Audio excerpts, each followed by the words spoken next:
muito boa noite para você. Mulher é vítima de facadas em tentativa de homicídio de ex-companheiro preso. Motociclista morre após acidente com caçamba de entulhos em Patos de Minas. A gente também vai mostrar.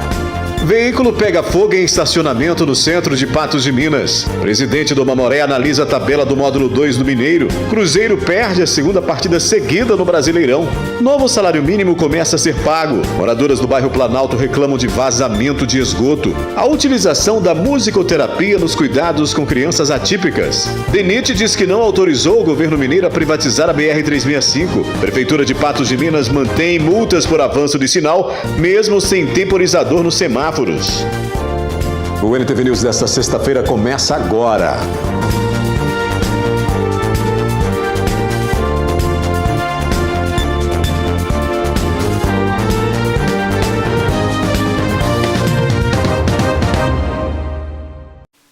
Na madrugada desta sexta-feira, uma motociclista perdeu a vida em acidente de trânsito na Avenida Afonso Queiroz, no bairro Sebastião Amorim.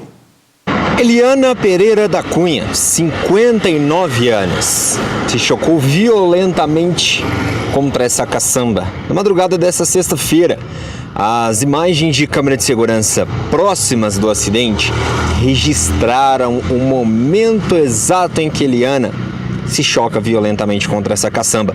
Ela que seguia na Avenida Afonso Queiroz, sentido ao centro de Patos de Minas. E naquele momento, o que a perícia da Polícia Civil vai fazer todas as apurações, todas as análises, para tentar entender o que aconteceu. Se Eliana passou mal, perdeu o controle da moto, alguma coisa fez com que ela perdesse esse controle, o que teria ocasionado esse acidente. Já que as imagens de câmera de segurança registram apenas Eliana se chocando violentamente contra a caçamba. Logo em seguida passa por ela apenas um motociclista. Então não há, por essa câmera de segurança, nenhum momento em que possa se averiguar ali uma situação de que ela poderia ter sido fechada por um carro ou algum tipo de situação. O que se sabe é que a informação que se tem é que a Polícia Militar chegou ao local e logo em seguida já acionou aí os médicos do SAMU para poder realizarem aí os trabalhos. O SAMU veio até o local e já constatou de imediato o óbito de Eliana, de 59 anos. Ela que teve traumatismo craniano encefálico grave, o capacete foi ejetado e ela então acabou morrendo no local após esse impacto. As marcas ainda continuam por aqui. Toda a situação referente às marcas da caçamba, da moto e tudo que ainda continuam no local. Por volta de 3h30 da manhã, nós fomos acionados para atender, a princípio, uma situação envolvendo um acidente de trânsito. A equipe deslocou ao local, na Avenida Afonso Queiroz, e no local lá foi constatado que havia uma mulher de 59 anos caída ao solo por cima de sua moto. Então, naquele momento, a equipe já chegou e ela já não apresentava os sinais vitais. Foi feito o acionamento do SAMU, que compareceu ao local e constatou o óbito. Diante disso, a equipe ali tentou conseguir algumas imagens do local para entender a dinâmica de como teria acontecido aquele acidente, se eventualmente envolvia um segundo veículo, e aí na imagem que infelizmente já está circulando nas redes sociais, que é forte, mostra que na verdade ela colidiu sozinha mesmo. As circunstâncias ainda não são esclarecidas, serão feitos levantamentos nesse sentido, mas ela estava deslocando sentido bairro centro, quando por algum motivo não visualizou e acabou se chocando ali contra uma caçamba de entulhos. A Polícia Militar Rodoviária deflagra na próxima segunda-feira a Operação Pré-Carnaval 2026, que será realizada até o dia 12 de fevereiro. Serão intensificadas as ações de fiscalização e prevenção de acidentes em cerca de 4.000 quilômetros de rodovias. Serão utilizados radares, portáteis e etilômetros durante as ações ali, fiscalizando aqueles motoristas, aqueles condutores que acabam bebendo e assumindo a direção de veículos, Um princípio de incêndio em veículo mobilizou equipes do Corpo de Bombeiros na manhã desta sexta-feira em Patos de Minas. O Corpo de Bombeiros esteve presente no estacionamento particular que fica na rua Doutor Marculino, esquina com a Avenida Brasil. Isso após ser acionado para um incêndio que estava acontecendo em um veículo Polo sedã. O Corpo de Bombeiros então esteve ao local, veio com tudo o equipamento preparado para esse incêndio, mas chegando ao local já percebeu que esse incêndio já havia meio que sido debelado, né? Já não era um incêndio de grandes proporções como se imaginava inicialmente. O incêndio pode ter sido causado por um curto-circuito que aconteceu na parte traseira do veículo que estava estacionado. Ao chegar no local, constatamos que o princípio de incêndio não havia se desenvolvido.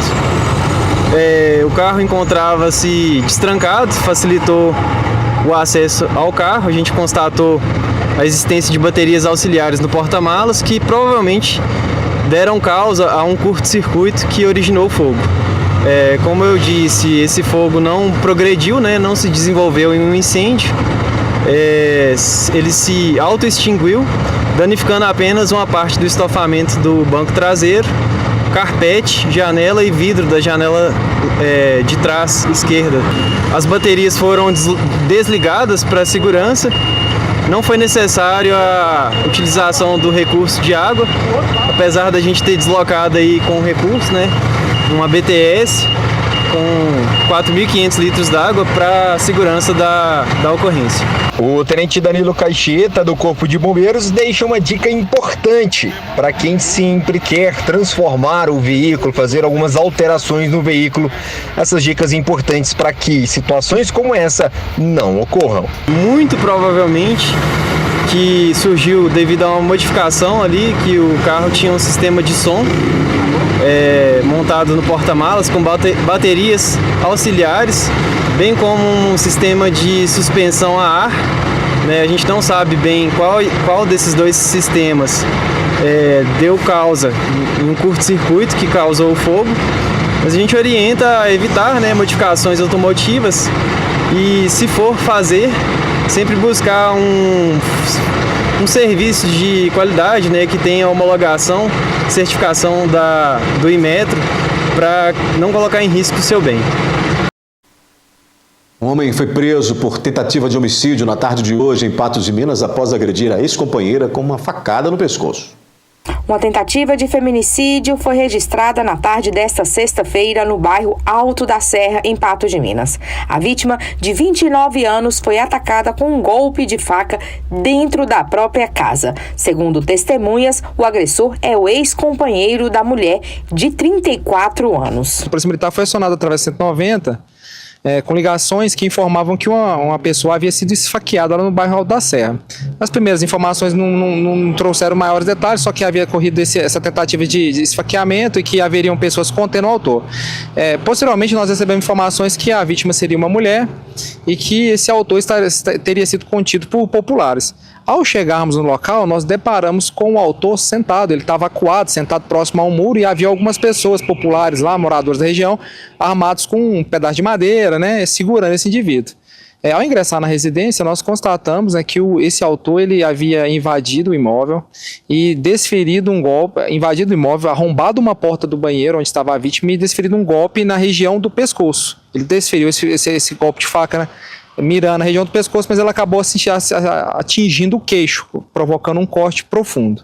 Em conversa com essa vítima, ela nos explicou o seguinte, que no dia 30, ela teve um relacionamento amoroso com esse indivíduo por 3 meses, no dia 30, após o término do relacionamento, ele foi até a residência dela, informou para ela que queria reatar o relacionamento, ela informou que não reataria, e ele ficou bastante inconformado, sacou uma faca que estava na sua cintura e desferiu um golpe contra ela. Na verdade foram vários golpes, mas um desses golpes atingiu o pescoço. Nesse dia, após desferir esse golpe, ele fugiu do local, ela procurou atendimento, ela passou por sutura, recebeu pontos nesse ferimento. Pois bem, solicitou a medida protetiva, todos os trâmites. Nessa data, ela estava em casa, no interior da sua residência, a residência dela não possui muro e a porta da sala estava aberta. Ela estava no interior da residência, tomando banho, com a porta do banheiro trancada. Esse indivíduo chegou na residência, começou a desferir golpes com faca, com murro, chutes, e ele quebrou a porta, fez uma abertura e falou para ela que estava lá para reatar o relacionamento. Ela, né, falou para ele que não reataria. No momento que ele, com essa faca na mão, desferiu um golpe na direção do pescoço da vítima, que, como já dito, acertou seu queixo. Nesse momento que ele quebrava, né, a porta para ingressar no imóvel, ela começou a pedir por socorro, ela gritou por socorro. Foi o momento que essas pessoas que estavam próximas ali escutaram esse pedido de socorro, deslocaram lá e impediram que esse indivíduo conseguisse consumar, né, o feminicídio que no nosso entendimento era o objetivo dele. Por fim, ele foi preso. Em razão dessa intervenção, né, de populares, ele foi socorrido para a Santa Casa, não apresenta lesões, é mais por questão de garantia da integridade física dele mesmo. A vítima foi trazida para o Hospital Regional de Patos de Minas, onde recebeu atendimento médico. Apesar do ferimento ser um ferimento grande, ela não corre risco, né, de vida. Por fim, ele vai ser conduzido, apresentado à delegacia para as demais providências. Depois do intervalo, o presidente do Mamoré analisa a tabela do módulo 2 do Mineiro e o Cruzeiro perdeu a segunda partida seguida no Brasileirão.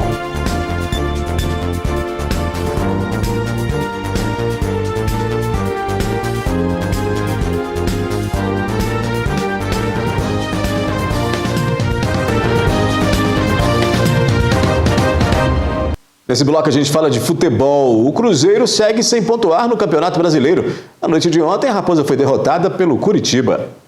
Diante da torcida no Mineirão, mas em número menor que nos últimos anos, pouco mais de 15 mil pessoas, o Cruzeiro começou melhor, com o controle da partida e saiu na frente.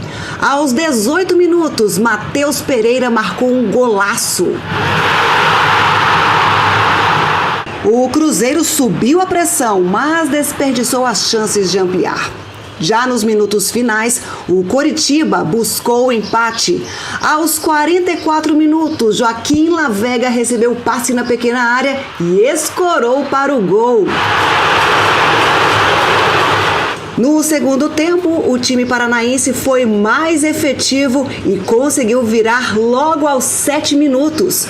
O goleiro do Coritiba iniciou o contra-ataque ligeiro. Lucas Ronier lançou para Breno Lopes, que arrancou em velocidade e livre, driblou Cássio e marcou o gol da vitória. Com o resultado, o Cruzeiro, sem marcar pontos no Brasileirão, segue na lanterna.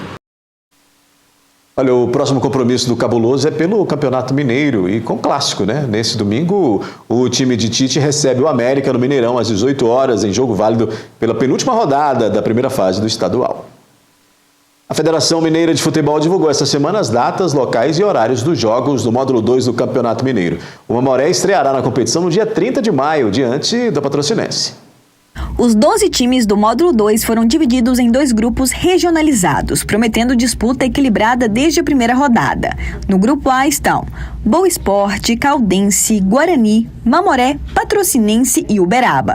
Já grupo B traz Aimorés, Coimbra, Democrata, Ipatinga, Valério Doce e Vila Nova. O campeonato será disputado em 2 fases. Fase de grupos, jogos de ida e volta dentro de cada chave. Os 4 melhores de cada grupo avançam, enquanto o lanterna será rebaixado. Fase eliminatória, quartas de final, semifinais e final, todos em jogos de ida e volta. O time com melhor campanha na fase de grupos decide o segundo jogo em casa e nas quartas e semifinais, a vantagem nos empates favorece quem teve melhor campanha. Afinal, se empatar no agregado, será decidida nos pênaltis. E é o Mamoré de Patos de Minas que concentra a atenção da torcida. A estreia do time acontece na primeira rodada, dia 30 de maio, às 16 horas, contra o Patrocinense fora de casa, em Patrocínio. Já a estreia em casa será na segunda rodada, dia 7 de junho, às 18 horas, contra o Uberaba, no estádio do Mamoré, trazendo a torcida para apoiar e dar força desde o início da temporada. São 2 clássicos, né? A gente faz um clássico em Patrocínio, um clássico regional contra o Patrocínio, e na semana seguinte recebe o Uberaba. Provavelmente a gente já deixou os horários às 18 horas no domingo aqui, no caso contra o Uberaba. Assim, a gente sabe que ficou muito difícil esse campeonato, uma tabela muito difícil, já que são todos clubes tradicionais, mas a gente espera sim iniciar a temporada muito bem, né? E a gente acha que ficou de bom tamanho essa estreia, uma estreia muito perto, uma viagem muito curta que a gente poderia concentrar até na cidade no dia do jogo, né? Então, muito bom. A expectativa é grande. O Mamoré quer começar com o pé direito, mostrando que tem elenco forte e organização pronto para brigar pela classificação e pelo retorno à elite do futebol mineiro. A gente espera esse ano já tocar com uma SAF, né, esse campeonato. A gente já tem sim, né, um monitoramento de vários atletas aí, comissão técnica, tudo, né? A gente já vem monitorando isso aí, já que a gente está na temporada da primeira divisão ainda. Mas já está tudo bem encaminhado para a gente, se Deus quiser, fazer um grande ano aí e dar alegria para esse torcedor nosso. Esse módulo 2, no meu ver, ele hoje está mais complicado que a primeira divisão, né? Porque são muitos clubes tradicionais. No ano passado também tinha, né? A gente tinha clássicos aqui, mais classe regional, né, que esse ano, mas a gente também acha que é um ano muito difícil, só que a gente ficou muito feliz com a forma de disputa, né, que classificam 4 clubes e é um mata-mata, né, então a gente acha que pela tradição do Mamoré, esse método aí a gente teria mais chance de um acesso esse ano, claro, montar um bom time, mas essa forma de disputa aí vai nos favorecer bastante. A seguir, o novo salário mínimo começa a ser pago. Tem a previsão do tempo para o fim de semana e você vai ver que moradoras do bairro Planalto reclamam de vazamento de esgoto.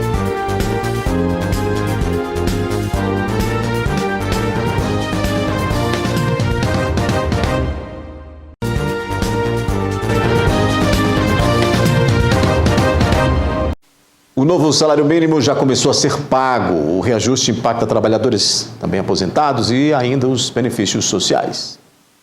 O salário mínimo de 2026 já começou a ser pago e passou para R$ 1.621, com reajustes de 6,79%, equivalente a R$ 103. O aumento impacta trabalhadores, aposentados, pensionistas do INSS e também quem recebe benefício do seguro-desemprego e salário-família.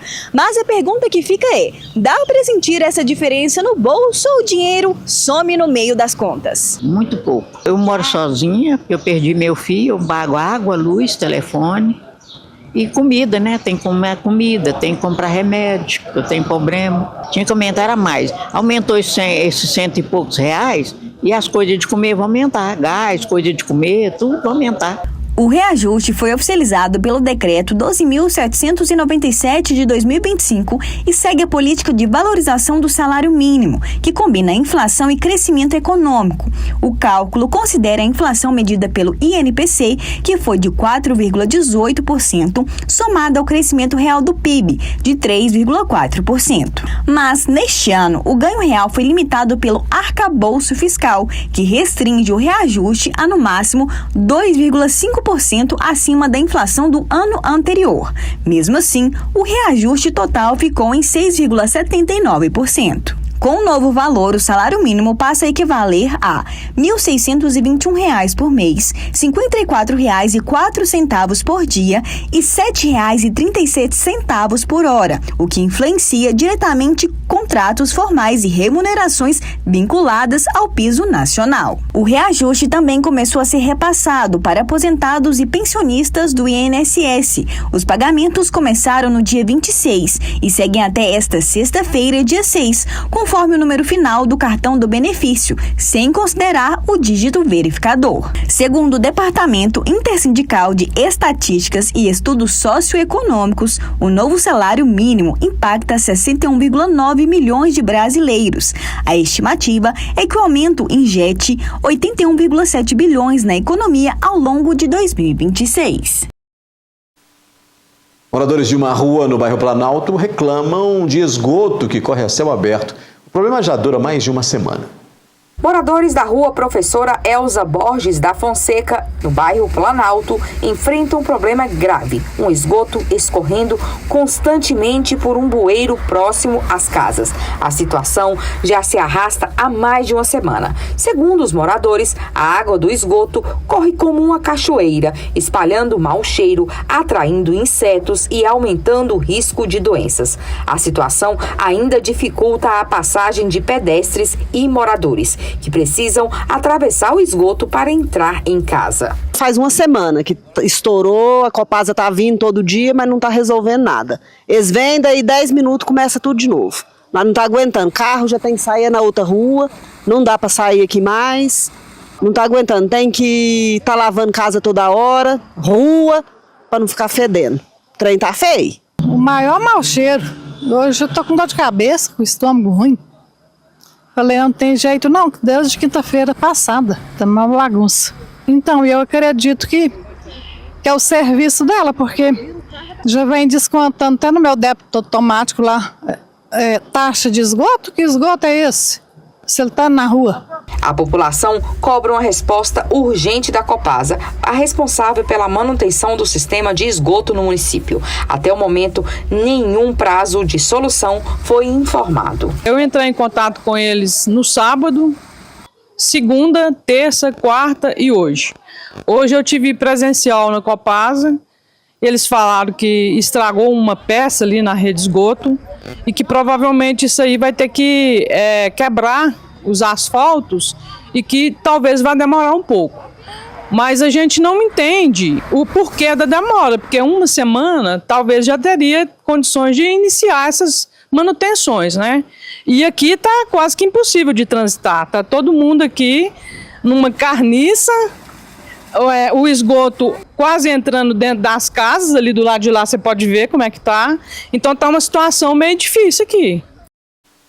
Pois é, a Copasa disse ao jornalismo da NTV que o problema foi devido à obstrução na rede e prometeu resolver a situação nessa sexta-feira, né? Essa informação foi pela manhã. Já a recomposição asfáltica deve ser feita até a próxima quarta-feira. Agora confira comigo a previsão do tempo para o sábado e domingo em Patos de Minas e região.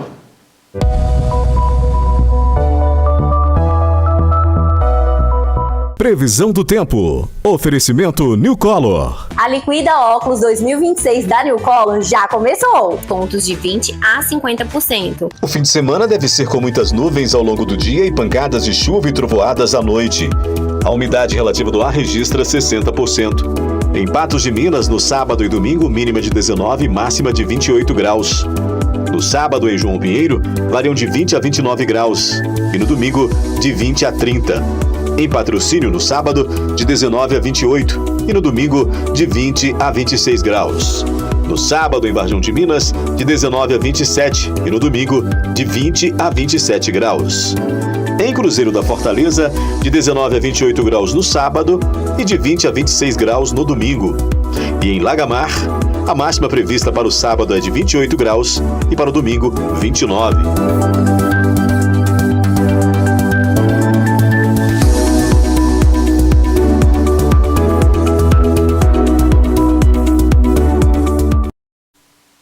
Em instantes tem alerta, visão embaçada pode ser sinal de catarata.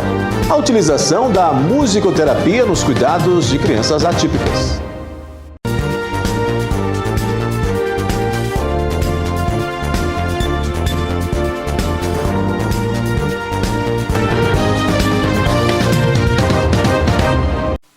Neste bloco a gente fala de saúde e tem alerta para catarata, uma doença que compromete a transparência do cristalino e que dificulta atividades do dia a dia. Visão embaçada, dificuldade para ler, incômodo com a claridade, sinais que muita gente associa apenas ao envelhecimento, mas que podem indicar uma doença silenciosa e muito comum, a catarata. O problema é uma das principais causas de perda de visão, especialmente em idosos, mas também pode aparecer em pessoas mais jovens. A catarata ela é a perda de transparência do cristalino, que é a nossa lente natural do olho. Ela acontece geralmente na terceira idade e o cristalino, que é a nossa lente natural, ela vai ficando opaca, ou amarelada, ou branca, e isso leva a um ofuscamento da visão. E tem alguns tipos de catarata, a gente classifica geralmente aqui na consulta. A forma mais comum é a catarata nuclear e cortical. A catarata acontece quando o cristalino, uma lente natural do olho, vai perdendo a transparência com o tempo. Com isso, a visão fica como se estivesse atrás de um vidro embaçado. O resultado é uma perda progressiva que interfere diretamente na rotina. Dirigir, reconhecer rostos, enxergar detalhes e até caminhar com segurança. Em crianças, a gente vê o reflexo branco na pupila. A mãe tira uma foto assim, mais à noite, vê que de um lado fica branco. Esse é um achado que é comum. Geralmente criança até não reclama tanto, aí a gente tem que ver no exame de rotina ou os pais relatam.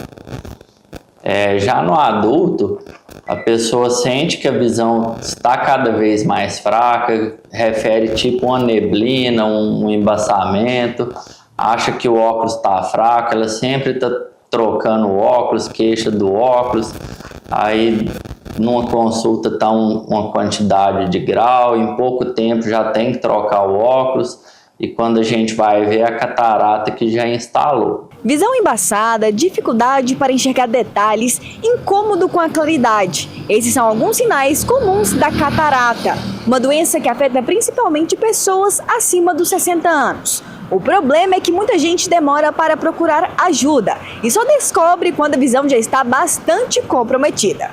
A boa notícia é que o tratamento existe e, na maioria dos casos, devolve qualidade de vida ao paciente. Quando a gente vê que perdeu quantidade de visão, qualidade de visão, aí a gente indica a cirurgia. É um procedimento relativamente simples, de baixa complexidade, não precisa internar, é feito em clínicas ou ambiente hospitalar, com anestesia local, e o paciente vai para casa no mesmo dia. A catarata é considerada uma das principais causas de cegueira evitável no mundo. E apesar de ser mais frequente na terceira idade, especialistas alertam que o problema pode surgir antes, especialmente em pessoas com diabetes, histórico familiar, uso prolongado de corticoides e também quem se expõe ao sol sem proteção. A forma congênita, que é a pessoa, o bebezinho nasce com catarata, que é uma doença que não é tão comum, geralmente está associada à infecção na gravidez. A mãe contrai alguma doença, igual rubéola, toxoplasmose, que é doença que ainda é comum no nosso meio e passa para o bebê na gestação e acaba que o vírus ou o micro-organismo relacionado, ela infecta o olho e leva essa alteração no cristalino. O tratamento eficaz para a catarata é cirúrgico e, na maioria dos casos, o procedimento é considerado seguro. A orientação dos especialistas é claro. Ao perceber mudanças na visão, o ideal é procurar um oftalmologista e manter o acompanhamento em dia. O diagnóstico precoce evita complicações e ajuda o paciente a recuperar autonomia e qualidade de vida. A musicoterapia tem ganhado espaço no cuidado de crianças atípicas. Integrada a áreas como saúde e educação, a prática estimula o desenvolvimento, melhora a comunicação e ajuda na regulação emocional.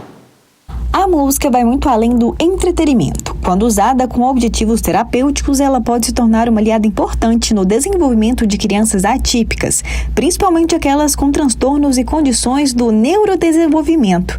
A musicoterapia é uma prática reconhecida e aplicada por profissionais especializados, com foco em estimular habilidades por meios de sons, ritmos, instrumentos e atividades musicais estruturadas. Hoje, quando a gente fala em musicoterapia, se tornou novo, principalmente aqui em Patos e na nossa região.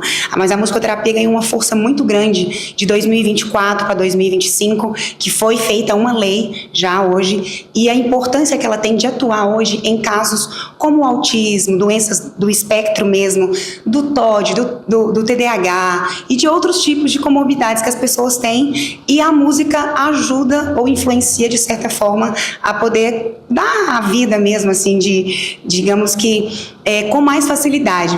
A música, ela se comunica com mais facilidade hoje. De acordo com a Organização Mundial de Saúde, cerca de 1 em cada 100 crianças no mundo apresenta transtorno do espectro autista, o TEA. E além do autismo, outras condições também exigem acompanhamento e estímulos adequados, como atrasos globais do desenvolvimento, transtornos de linguagem, TDAH e alterações sensoriais. Por isso, especialistas reforçam que o acompanhamento ideal costuma ser multiprofissional, envolvendo áreas como fisioterapia, psicologia e educação. Trabalha muita questão cognitiva, né? Através da musicoterapia nós podemos trabalhar letras, números, né? De uma forma que é mais lúdica, que chama a atenção da criança, sabe? ajudando assim no ambiente escolar, né, dentro da aprendizagem. Na musicoterapia, a criança é estimulada a interagir, responder, imitar sons, acompanhar comandos e desenvolver habilidades que muitas vezes não aparecem com facilidade em outras abordagens. O ritmo, por exemplo, pode ajudar na organização do corpo e dos movimentos. Já a melodia pode favorecer a atenção, a memória e a permanência em uma atividade. E o som pode funcionar como um canal de expressão, especialmente para crianças que ainda têm dificuldade de comunicação verbal. Todas as musiquinhas que a gente faz aqui é de uma forma lúdica. É igual a caixa musical. Lá tem figuras musicais que eles têm que identificar. E não é só saber a música, é identificar a figura para associar a canção. Já tenho pacientes autistas que a minha faixa etária hoje aqui vai de 2 aninhos de idade até 20 anos. Então, as maiores, os maiorzinhos, a gente coloca muitas musiquinhas já hoje escutadas até por adultos. Eu vou até citar aqui, é a Ana Castela, que eles são apaixonados. Então, hoje a gente joga muito pro lado da dança, que é o movimento corporal, porque ajuda muito. É onde também entra a fisioterapia por causa dos movimentos. E a musicoterapia por causa da terapia lúdica, dos brinquedos. Quando a musicoterapia é integrada a outras áreas, como fisioterapia, psicologia e educação, os resultados podem ser ainda mais completos. Isso porque a criança passa a receber estímulos que se conectam: o corpo, o comportamento, as emoções e a aprendizagem. E o mais importante é que esse trabalho respeita o tempo e o perfil de cada criança, com foco em autonomia, inclusão e qualidade de vida. O estímulo na comunicação, na interação com o outro, é perfeito quando a musicalização faz parte desse contexto mesmo da equipe multidisciplinar.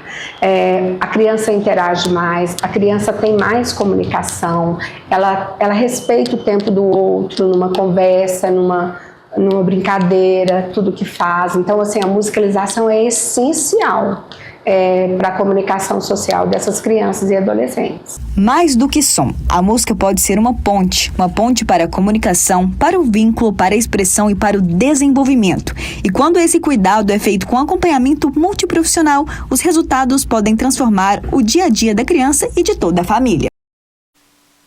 Música é tudo de bom, né? Música, seja o gênero que você gosta, seja o estilo que você gosta, música é muito bom, inclusive para a educação. Nesse sentido aí, fazendo dessa maneira, né? Ajudando aí essas crianças e adolescentes típicos. Eu vou fazer um rápido intervalo, daqui a pouco a gente mostra que o DENIT diz que não autorizou o governo mineiro a privatizar a BR-365. Você vai ver que a Prefeitura de Patos de Minas mantém multas por avanço de sinal mesmo sem temporizador nos semáforos.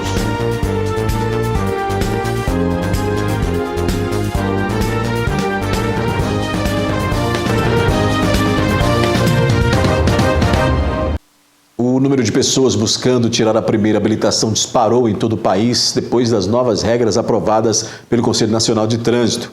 Em vigor desde dezembro, a resolução do CONTRAN simplificou o processo para os candidatos a uma carteira de motorista. Em São Paulo, não é mais necessário fazer a baliza para ser aprovado no exame para a carteira de habilitação. A mudança está em linha com as novas diretrizes nacionais para aprovar novos condutores. A prova agora é baseada nas infrações do Código Brasileiro de Trânsito.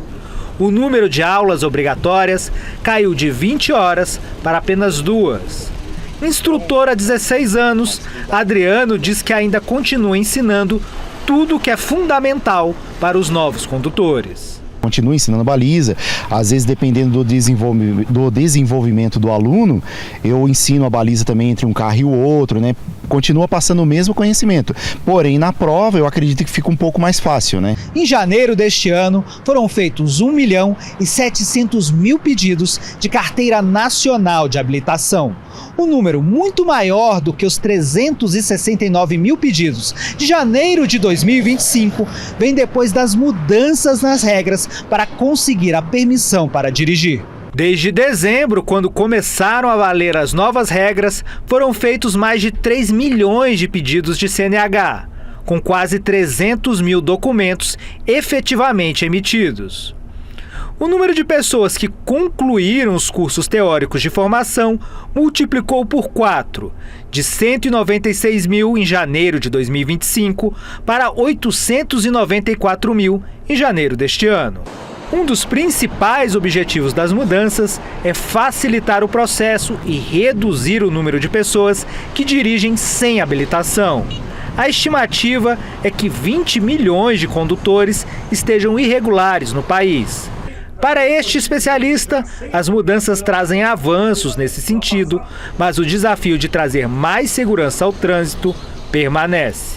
Da forma como estava até o ano passado a formação de condutores, ela não trazia melhoria nenhuma para a segurança nas cidades. Da forma como vai passar a estar, eu também não tenho garantias de que vai melhorar ou piorar. Se você tem as pessoas dirigindo já sem habilitação, sem capacete, ela passar por uma mínima formação no site da Senatran e uma prova, é melhor. Não é o ideal. A Prefeitura de Patos de Minas afirmou hoje que continuam válidas as multas por avanço de sinal vermelho aplicadas em semáforos com fiscalização eletrônica, mesmo sem instalação do temporizador regressivo. Nesse cruzamento da rua Doutor Marculino com a Avenida Brasil, é um dos locais onde estão os radares que multam em caso de avanço de sinal. É isso mesmo, o radar fica na rua Doutor Marculino. Em caso de avanço de sinal, o radar é feito para poder multar na hora. Além desse que fica aqui na rua Doutor Marculino com a Avenida Brasil, um outro também foi instalado, isso já tem um tempo, né, desses dois radares aqui em Patos de Minas. Esse outro fica na Major Gotti com a Avenida Paranaíba.